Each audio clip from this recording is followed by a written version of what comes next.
नमस्ते। आज इस वीडियो के माध्यम से हम एक समस्या के बारे में जानेंगे जिसको एज़ोस्पर्मिया या नील स्पर्म भी कहा जाता है। एक परिवार को बनाने में जितना सहयोग एक महिला का होता है उतना ही एक पुरुष का होता है।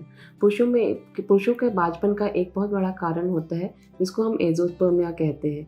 ये 5% पुरुषों में पाया जाता है। इसके अंदर क्या होता है कि आपके स्पर्म्स जो होते हैं वो नील होते हैं। इसको एज़ोस्पर्मिया या नील स्पर्म भी कहा जाता है। अगर आपके स्पर्म्स के नंबर कम है तो उसको ओलिगोस्पर्मिया कहा जाता है।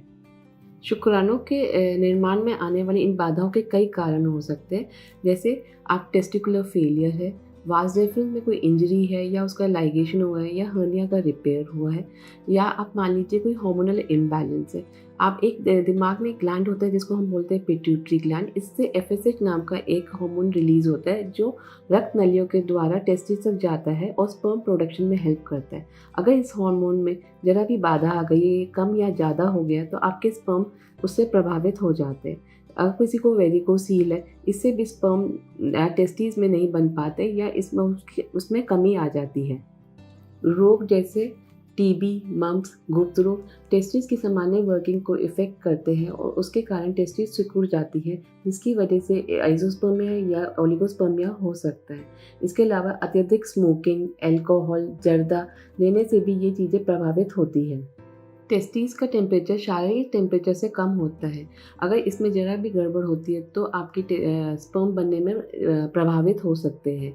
जो लोग फार्मेसीज़ या अंडरग्राउंड काम करते हैं या खदान में काम करते हैं, उनको इस तरह की शिकायत होने का खतरा रहता है। अनडिसेंडेड टेस्टिस, अगर टेस्टिस अपनी सही जगह पे नहीं है तो ये भी ओलिगोस्पर्मिया या एज़ोस्पर्मिया का कारण हो सकती है। और अगर टेस्टिस में कोई चोट लगी है या ट्रॉमा हुआ है, ये भी एक कारण हो सकता है एज़ोस्पर्मिया होने का। जिन व्यक्तियों में एज़ोस्पर्मिया होता है उनको अपना उपचार जल्दी ही करा लेना चाहिए। उपचार शुरू करने से पहले हमें ये मालूम होना चाहिए कि उनको कौन सा टाइप का एज़ोस्पर्मिया है। ऑब्स्ट्रक्टिव एज़ोस्पर्मिया है या non obstructive azoospermia. Obstructive azoospermia के अंदर टेस्टिस के अंदर स्पर्म होते हैं पर वो बाहर तक नहीं आ पाते। वास डिफरेंस में कोई बाधा होती है जिसकी वजह से बाहर नहीं आ पाते। नॉन ऑब्स्ट्रक्टिव एज़ोस्पर्मिया में कोई जेनेटिक कारण हो सकता है, जैसे वाई क्रोमोसोम डिलीशन हो सकते हैं या कोई रेडिएशन थेरेपी हुई है या आपको कोई कीमोथेरेपी मिली है, जैसे साइक्लोफॉस्फामाइड की ड्रग मिली है, या उसको कोई गाउट की प्रॉब्लम है, उसको वेरिकोसील है, उसको ये सब कारण होते हैं नॉन ऑब्स्ट्रक्टिव एज़ोस्पर्मिया के। नॉन ऑब्स्ट्रक्टिव एज़ोस्पर्मिया में क्या होता है कि स्पर्म टेस्टिस के अंदर बन ही नहीं रहे होते, और ऑब्स्ट्रक्टिव के अंदर हमें ये दोनों चीज़ें समझ लेनी चाहिए। ऑब्स्ट्रक्टिव के अंदर क्या होता है कि स्पर्म अंदर बन रहे हैं, नॉन ऑब्स्ट्रक्टिव के अंदर स्पर्म अंदर नहीं बन रहे हैं।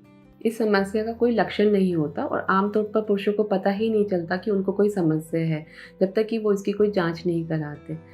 आइए अब जानते हैं एज़ोस्पर्मिया के लिए हम क्या टेस्ट करेंगे, हमें कैसे पता चलेगा कि इस मरीज़ को एज़ोस्पर्मिया है। तो हम पेशेंट को बोलते हैं कि वो अपने एक सीमन सैंपल देंगे। 3 से 5 दिन का एब्सटेंस ज़रूरी होता है इसके लिए। सीमन सैंपल को एग्ज़ामिन किया जाता है। अगर उसमें स्पर्म्स नहीं पाए जाते तो उस सैंपल को सेंट्रीफ्यूज किया जाता है। सेंट्रीफ्यूज करने के बाद छुपे हुए शुक्राणु को भी ढूंढा जाता है। अगर हमारे पास 3 सैंपल ऐसे हो गए पेशेंट के कि उसमें स्पर्म नहीं मिल रहे, तो हम उसको बोलते हैं कि आपको एज़ोस्पर्मिया है।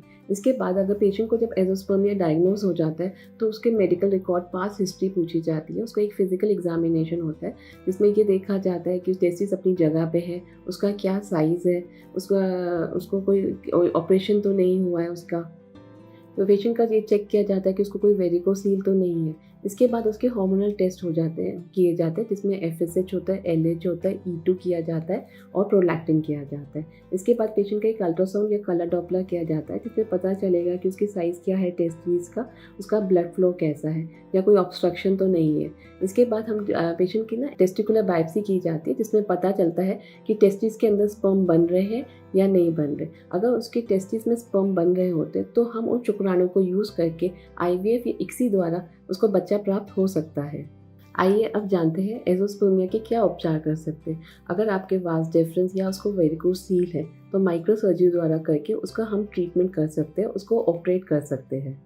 हार्मोनल इम्बैलेंस के कारण भी शुक्राणुओं में कमी आ सकती है, तो उसको उत्पादन को बढ़ाने के लिए हम पेशेंट को हार्मोन के इंजेक्शन दे सकते हैं, जैसे क्लोमिड दे सकते हैं, एचसीजी के इंजेक्शन लगा सकते हैं। अगर आपके टेस्टिस में शुक्राणु का उत्पादन हो रहा है तो हम उसको बाहर निकाल सकते हैं और आपको बच्चा प्राप्त हो सकता है। इस प्रक्रिया को पीसा या टीसा भी कहा जाता है। तो आप बिल्कुल निराश मत होइए कि आपको एज़ोस्पर्मिया, आपको बच्चा नहीं हो सकता। आपकी टेस्टिस में अगर स्पर्म है तो आपको ICSI द्वारा बच्चा प्राप्त हो सकता है। तो निराशा की कोई वजह नहीं है। आप अपना इलाज करा सकते हैं और आप ठीक भी हो सकते हैं। Thank you.